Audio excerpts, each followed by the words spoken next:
നമസ്കാരം, സമഗ്രയിലേക്ക് സ്വാഗതം. Naravoor south L P സ്കൂളിൽ നിർമ്മിച്ച മൺവീടിന്റെ ഉദ്ഘാടനം പ്രശസ്ത ശില്പി വത്സൻ കുറുമക്കൊല്ലേരി നിർവഹിച്ചു. പ്രകൃതിയോട് ഇണങ്ങി പഴയകാല വീട് നിർമ്മാണ രീതി പരിചയപ്പെടുത്തി പുത്രൻ മാതൃക സൃഷ്ടിക്കുകയാണ് Koothuparamba Naravoor south L P school. അരിച്ചെടുത്ത മണ്ണ്, കുമ്മായം ഇവ കുളിർമാവിന്റെ ഇല ചാലിച്ച വെള്ളത്തിൽ കുഴച്ച് ഭിത്തി നിർമ്മിച്ചു. വൈക്കോൽ കൊണ്ട് മേൽക്കൂരയും മുള ഉപയോഗിച്ച് തൂണുകളും തറയിൽ ചാണകവും മെഴുകിയപ്പോൾ മനോഹരമായ ഒരു മൺവീടാണ് നരവൂർ സൗത്ത് എൽ പി സ്കൂളിലെ വിദ്യാർത്ഥികൾ നിർമ്മിച്ചത്. മൺവീടിന്റെ ഉദ്ഘാടനം പ്രശസ്ത ശില്പി വത്സൻ കുർമ കൊല്ലേരി നിർവഹിച്ചു. പ്രായോഗികമാക്കാനും അറിയാം. ശ്രദ്ധ, നടക്കുമ്പോഴും പഠിക്കുമ്പോഴും കേൾക്കുമ്പോഴും നമ്മൾ കാണാൻ പഠിക്കണം. എല്ലാവരും ഒരു അര മിനിറ്റ് കണ്ണടച്ചാക്കാം. അര മിനിറ്റ്.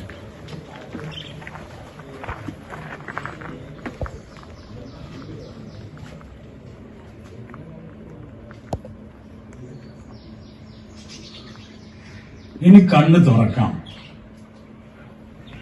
കേട്ടില്ലേ? കാണാൻ പഠിക്കണം എന്ന് പറയുന്നതിന്റെ ആവശ്യത. കാരണം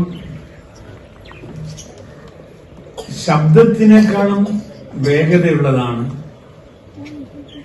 വെളിച്ചം.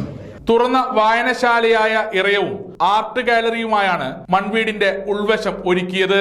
Headmaster PV. ദിജിൻ ചടങ്ങിന് സ്വാഗതം പറഞ്ഞു. ഉപജില്ലാ വിദ്യാഭ്യാസ officer K P. Sudheer Kumar, C. Sunilkumar, V. Sajesh, Rajesh Kumar K, Shirin, Shahama എന്നിവർ സംസാരിച്ചു. PTA പ്രസിഡന്റ് സുരേഷ് ബാബു ചടങ്ങിന് അധ്യക്ഷത വഹിച്ചു. കെ. ദിബിൻ നന്ദി പറഞ്ഞു. മൺവീടിന്റെ നിർമ്മാണത്തിന് ഹെഡ്മാസ്റ്റർ പി.വി. ദിജേഷ്, അധ്യാപകരായ K. Dibin, C. Rejil, V. Ragila, A K. Ejusha, A K. Ragina, Swathi Sanesh, Dhanitha Krishnakumar എന്നിവർ നേതൃത്വം നൽകി. സാക്ഷ്യമായി വെറുമൊരു തൂവൽ താഴെയിട്ടാൽ മതി, ഇനിയുമുണ്ടാകും എന്നറിയിക്കുവാൻ അടയിരുന്നതിൻ ചൂടുമാത്രം മതി.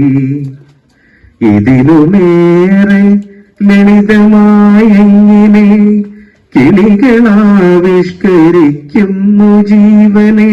സമഗ്ര ന്യൂസ്, കൂത്തുപറമ്പ.